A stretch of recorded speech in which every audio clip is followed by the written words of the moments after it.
Hey everyone, it is Kyle Wagner here, your innovations and project-based learning coach. Look, I'm going to share with you a strategy that you can use as soon as beginning of this year, and it's a great strategy to start with your students in really setting up your school year.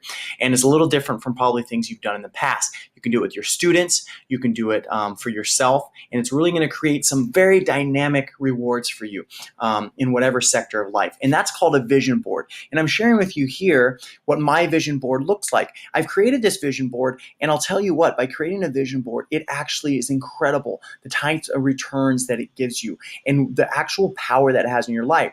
And the idea is, rather than starting your New Year's resolutions and just simply writing goals and going through that standard rigmarole, you know that like most people give up on their goals within 3 weeks to a month. Everyone buys those gym passes, and then after January, they're like, all right, I'm not going to the gym anymore. I'm sleeping in and eating donuts. So this, on the other hand, is a vision board, which actually helps create your future. You're actually envisioning what your future is going to look like, and you're putting the types of things that you will find in your future, what you're going to be doing, who you're going to spend your time with, even down to how much money that you are going to make.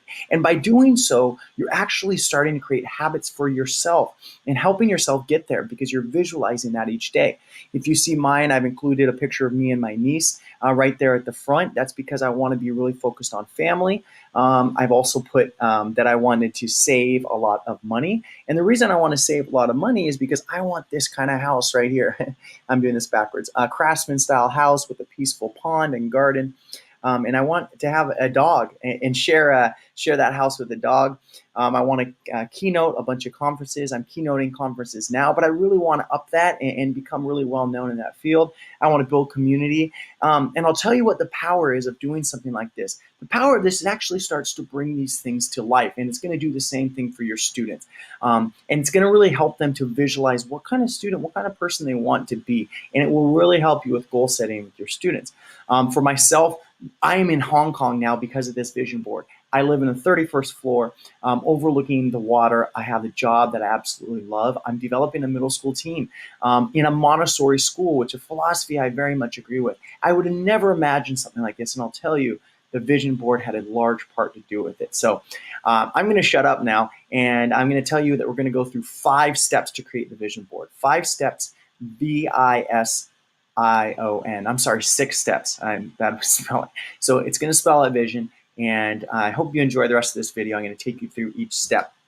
Starting with the first step, which is visualize.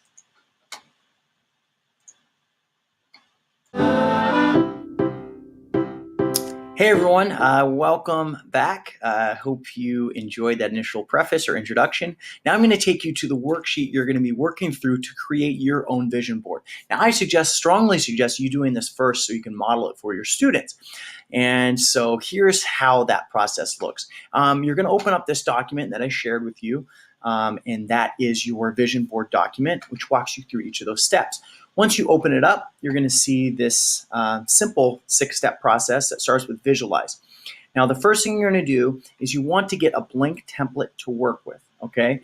I suggest a PowerPoint or a Keynote slide or a Google slide. If you're super artsy and you're super creative and you're a big scrapbooker like I used to be, then go ahead and just get an 8.5 by 11 and you can use that, okay? But I prefer to do it digitally and make it look really clean so then when I print it out, it looks really nice. So I'm gonna open up my PowerPoint document here, and I'm gonna make this my first slide because what I've showed you is I've already actually done this.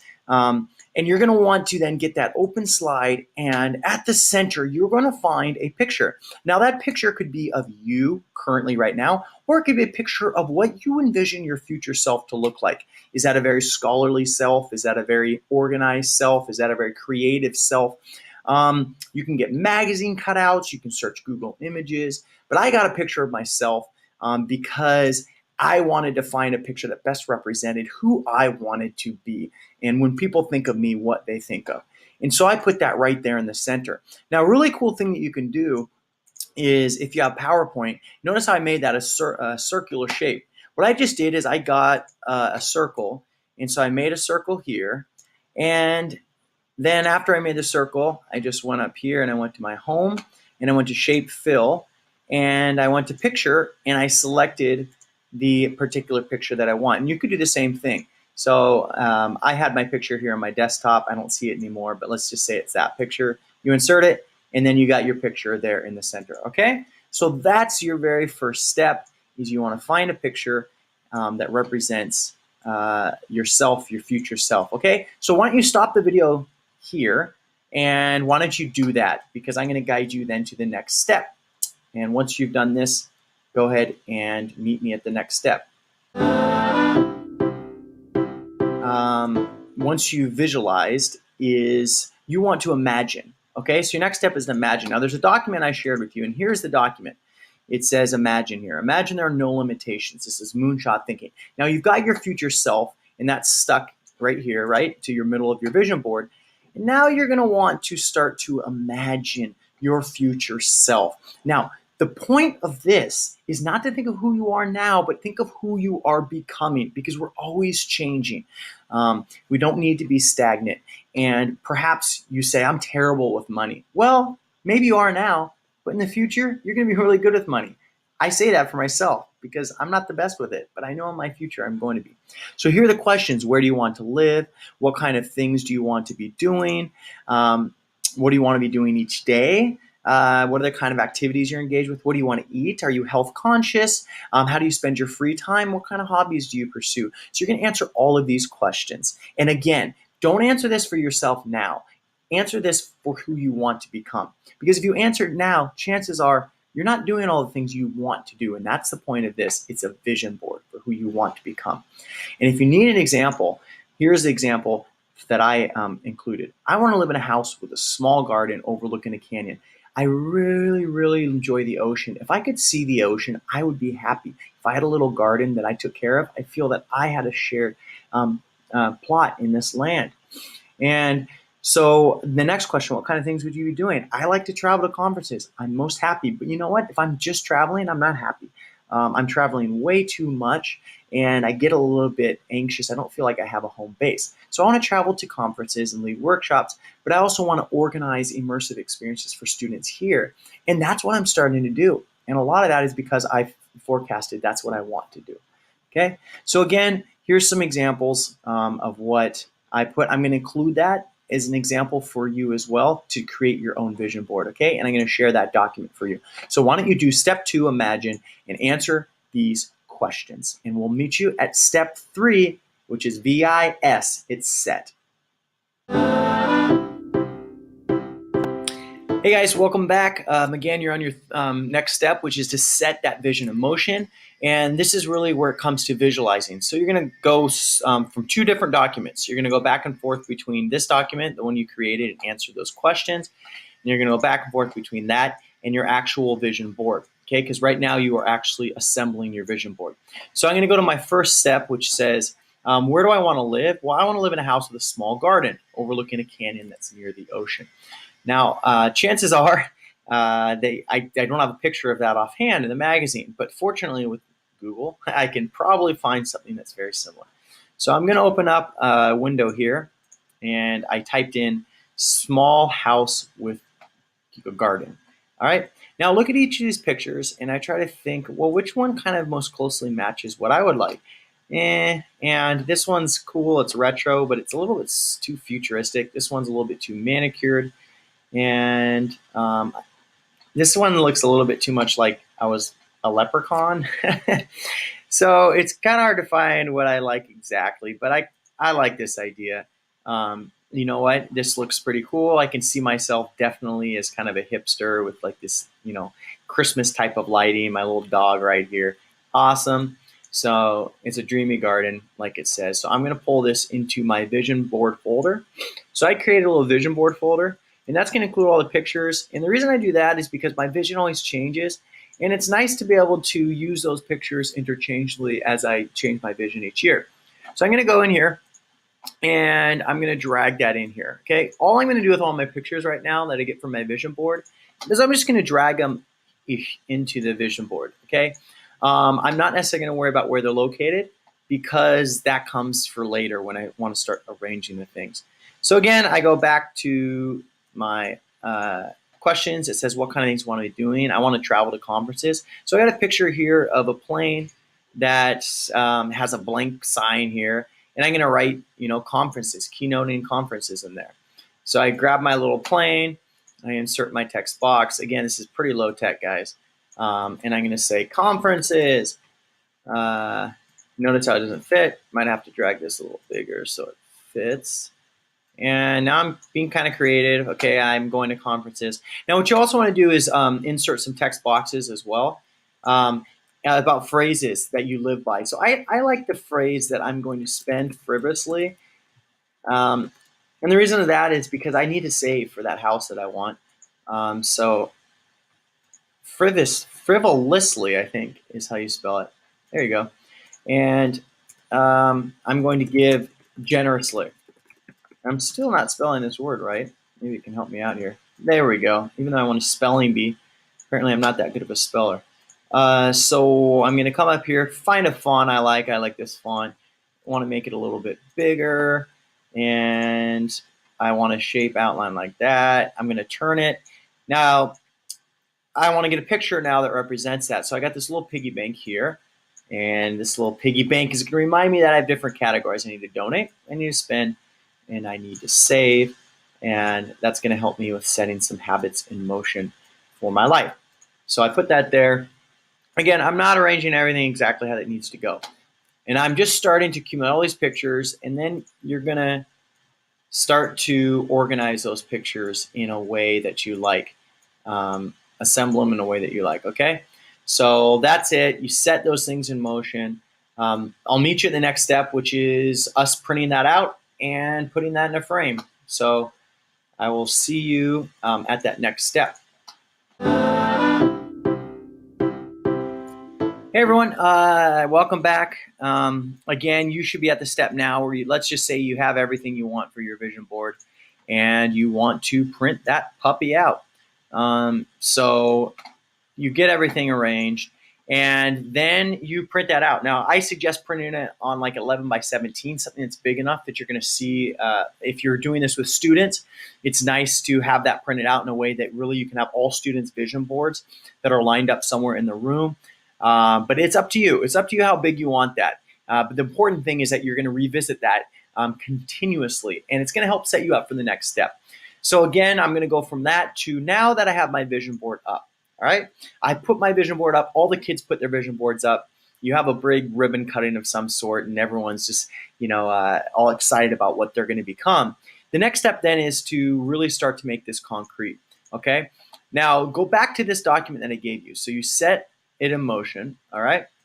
Now the next step is for you to create I statements. Okay. Now this is crucial for really helping your students envision what they're going to need to do to achieve that vision. Now, for example, if I go back and forth and I look at my vision, let's say I want to travel to conferences and I want to do that continuously throughout the year. Now, typically what you might ask students to do is set goals, but the problem with goals is that goals are limiting and goals are confining. So you might say, I want to do 5 conferences a year. Well, the problem with that is that if you don't reach 5 conferences a year, you feel somehow disappointed in that you really didn't achieve your goals. Or let's say you do 5 conferences, now you feel like you've achieved your goals and you feel set in them. Okay, and we don't want that kind of thinking. We want to create habits. So the way to create habits is to start by creating these I statements, okay? You want to start creating these I statements. Now, I put, for example, when it comes to conferences, I said, I am a giver involved in the community, giving my time and money to assist handicapped youth. I am a powerful speaker. Okay, so I wrote here, I am a powerful speaker, inspire educators with my simple yet profound ways to deepen student learning and improve their practice. So I'm saying that that is who I am. Now, I don't completely feel that way right now. I feel like I'm not as powerful as I'd like to be as a speaker. There's some conferences I do well and I keynote, but there's others, quite frankly, that I don't. And I'm not fully prepared and I don't really give people what they need. So I wrote this because I want to start believing that about myself. Okay? So start to create these I statements based on your vision board. Now I said I spend frivolously and give generously. I don't do that right now. So I actually am making this concrete. I'm saying I'm a giver. I'm involved in community. I give my time and money to assist handicapped youth. I am making this statement because I know that by making this statement, it's going to help me actually to do that. So start to create these I statements. I'd say create about 10 I statements. Again, it's not necessarily how you are now, it's how you are going to be in order to achieve these goals. So write those I statements. Hey everyone, it's Kyle Wagner. I'm back again. And now we're moving on to step 5. So you have your visualization. You've visualized your future. You've imagined it and got concrete about what that looks like. You've set your vision board up. You have now, how do you spell vision again? So you've done your I statements. Now you've said what you're going to do and what kind of person you are. In order to achieve that vision. Now you're going to outline 3 to 5 habits you will form to help you better achieve your vision. Now here's where it comes to those systems that you're going to set up. And something I've mentioned before, and something that's part of this particular post, is goals. Goals are not really for winners and for helping you achieve things. You might achieve your goals or you might not achieve your goals, and you feel crappy if you don't, and you might feel great if you do, but you might have missed that opportunity had you not set your goals so specific. So what you're going to do here is you're going to outline 3 to 5 habits to form, because one thing you do have control over is the habits you form, which will bear amazing fruit. And so your next step is you're going to outline those 3 to 5 habits. Now I'm going to look directly to what my statements are about what I do. Now, if I said, for example, I'm a powerful speaker and inspire educators with simple and profound ways to deepen student learning, I know that's connected with me becoming a bigger keynoter and speaking at more conferences. So I know I've got to get more of my stuff out. So I said, here, I will post and respond once every 2 days to Twitter regarding my education niche. And basically what I'm doing at that is I'm going to expand my network, and I'm going to also be interested in what other people are doing. And I know that's going to bear fruit and ultimately help me with really this vision of being a big keynoter, as well as posting a YouTube video just like this on my own education channel. So I'm going to form that habit for myself, and by doing that, I know it's going to bear fruit. I also said I'm going to buy a journal and meditate once every morning or night, and I know that's going to do for me is that's going to help me in these ones. I enjoy seeing others succeed and knowing it takes time. I'm not afraid to reach out for help and admit my shortcomings. It's really going to help me to just focus in the moment and focus on peacefulness. And that's going to help me reach these other visions I have for myself. So here is now where you outline 3 to 5 habits that you're going to want to set in place. So take the time now, outline those 3 to 5 habits, and I'll see you for the last step, which is the powerful step of normalizing this. Hey guys, I am back again. Nice to see you. If you've endured that entire thing, you should have a vision board and I statements and regular habits you're going to form to start to achieve your particular vision. I'm telling you, this will transform your life, but it's only transformative. It's only transformative if you put that somewhere visible. So take your vision board, put it somewhere that you're going to see daily. You might put that right above your bed and help remind yourself. I keep this vision board right above my piano because that's where I sit down a lot and I feel a lot of peace. And I know that I'm going to visit my piano at least once every other day. And start to repeat those I statements. It's quite powerful. Those times where you're feeling really down, you're feeling like, you know what, I'm not very good at this. Those times where I feel like, hey, I don't have as many conferences lined up as I want, or I didn't finish my book in time, or I'm feeling down on myself that I'm not being a good enough friend to people, or I'm not loving enough. When I feel down, I start repeating those statements. I am a great friend. I am a great member of the community. I contribute. I inspire people with my simple yet profound messages for education. Now, I repeat those things. They become ingrained in my mind, and the same thing's going to happen for you and your students. So again, put that somewhere that you're going to look at each day. And I hope it transforms you and your students. Again, if you feel like this is a great strategy and it's helped you out, feel free to like the video, reach out to me. I'm going to put my contact down there as well. Tell me how it's going at your school, and ask me any questions that you have additionally. I'd love to help you out. And I will see you for another educational video, as that's one of my goals to do every 2 weeks. So signing off, and hope you have a great day.